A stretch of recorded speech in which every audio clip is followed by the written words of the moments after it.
Assalamualaikum warahmatullahi wabarakatuh. Salam sehat dan bahagia. Bapak dan Ibu guru hebat Indonesia, perkenalkan, saya Yunita Sari SPD. Saya bertugas di SMK Negeri 1 Kota Waring Lama, Kabupaten Kota Waring Barat, Provinsi Kalimantan Tengah. Kali ini saya akan membagikan praktik baik dalam implementasi kurikulum merdeka mengenai pemanfaatan literasi digital dan jurnalistik pada pembelajaran Bahasa Indonesia kelas 11 materi teks berita. Seorang guru wajib memahami kemampuan dan karakteristik masing-masing siswa. Tidak ada siswa yang tidak pandai. Yang ada, setiap siswa itu unik dan berbeda. Siswa SMK Negeri 1 Kota Waring Lama memiliki beragam minat, karakteristik, dan gaya belajarnya. Sebagai seorang guru, saya masih belum mampu memenuhi kebutuhan belajar siswa. Banyak siswa yang masih terkesan pasif dan bosan jika selalu berada di dalam kelas, sehingga siswa kurang peka terhadap perkembangan informasi terbaru. Selain itu, siswa juga kurang dapat mengeksplorasi kemampuan dirinya secara mendalam. Oleh sebab itu, saya merasa harus melakukan perubahan dan inovasi dengan melakukan pembelajaran berdiferensiasi. Hal pertama yang saya lakukan yaitu melakukan asesmen diagnostik awal. Asesmen ini saya lakukan dengan 2 tahap. Tahap pertama, saya melakukan asesmen diagnostik kognitif memakai aplikasi Google Form. Tahap kedua, saya melakukan asesmen diagnostik non-kognitif untuk memetakan minat dan profil siswa. Pada tahap ini, saya melakukan wawancara untuk mendapatkan informasi, hobi, dan gaya belajar yang disukai siswa. Pada kegiatan ini, wawancara dilakukan secara mendalam dengan bertanya kepada masing-masing siswa.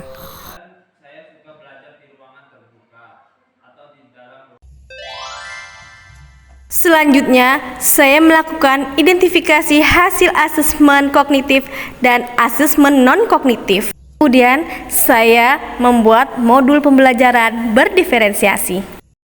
Sebelum masuk kelas, siswa membiasakan mencium tangan Bapak Ibu guru yang akan masuk ke dalam kelas.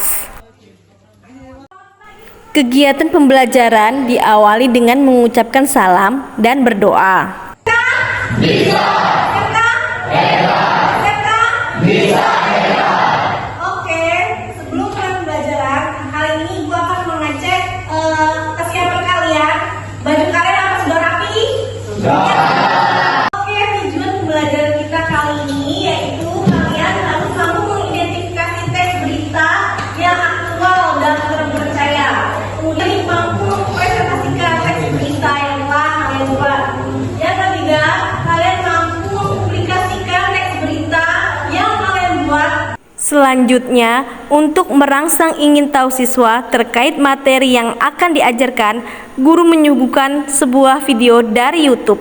Mau bertanya, ada yang tahu ibu kota negara kita kan ada di tempat yang baru? Provinsi mana? Di provinsi mana? Satu orang angkat tangan. Ayo Fikri. Di Provinsi Kalimantan Timur, Bu. Oke, benar sekali.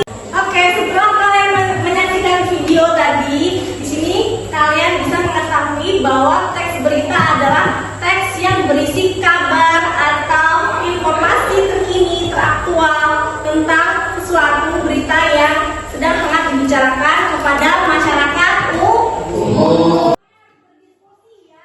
Dalam diferensiasi konten, saya membentuk kelompok siswa berdasarkan gaya belajarnya. Kali ini, saya menyediakan media belajar berupa teks berita, rekaman audio, dan link yang berisi podcast. Dalam kegiatan diferensiasi proses, siswa diminta untuk mencari berita terkait info terkini di lingkungan sekolah maupun di lingkungan luar sekolah. Dalam kegiatan ini, siswa merasa senang. Dalam kesempatan ini, saya menemani siswa untuk mencari informasi di lingkungan luar sekolah. Di sini, siswa sedang mencari informasi terkait stunting yang ada di Kota Waringin Lama. Halo, selamat pagi pemirsa. Apa kabar Anda hari ini? Liputan SMK News kembali hadir. Kami ingin mempresentasikan artikel yang kami wawancarai di sebuah. Tak lupa, saya mengambil penilaian saat mereka mempresentasikan tugasnya.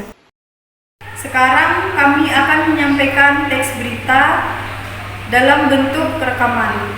Oke, kalian sudah membuat berita dengan berbagai versi. Ada yang berupa breaking news, ada yang berupa artikel, teks berita, ada yang berupa rekaman. Sekarang kita menunjukkan pembelajaran kita hari ini. Siapa yang mengetahui apa itu artikel? Saya ingin menjelaskan tentang teks berita adalah teks yang menyampaikan kabar atau Oke, demikianlah pembelajaran kita kali ini. Semoga bisa bermanfaat bagi kalian. Sekarang kegiatan kita bisa untuk meningkatkan literasi kalian. Secara keseluruhan, anak-anak merasa senang pada pembelajaran kali ini. Pada pertemuan selanjutnya, anak-anak mengikuti pelaksanaan sumatif dengan menggunakan Google Form. Semua hasil karya siswa dipublikasikan di majalah sekolah dan sosial media.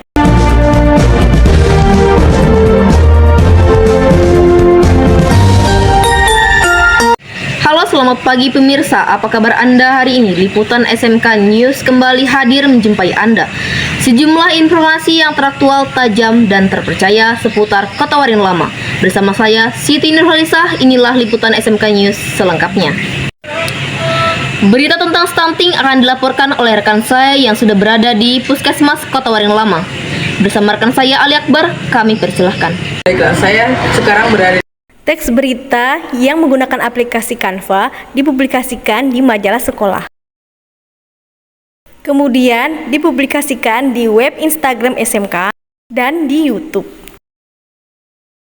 Saya menyukai pembelajaran bahasa Indonesia yang diajarkan oleh Ibu Yunita karena membuat saya kreatif dan berpikir kritis.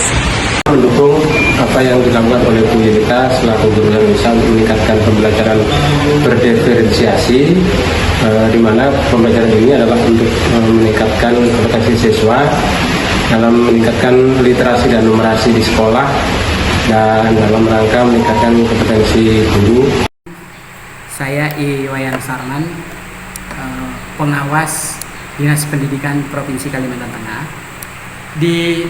Saya sudah simak, secara keseluruhan berdiferensiasinya sudah dapat, baik itu menekankan ke murid terkait gaya belajar visual, audio, kemudian juga kinestetis. Bapak dan Ibu guru hebat Indonesia, demikianlah praktik baik dalam proses pembelajaran berdiferensiasi yang saya terapkan di kelas. Melalui pembelajaran berdiferensiasi, nanti akan muncul generasi yang memiliki pemikiran yang tumbuh dan berkembang. Hal itu akan menciptakan budaya belajar yang positif dan akan menciptakan generasi yang belajar sepanjang hayat. Salam Merdeka Belajar! Merdeka Belajar! SMK bisa! SMK hebat! SMK bisa!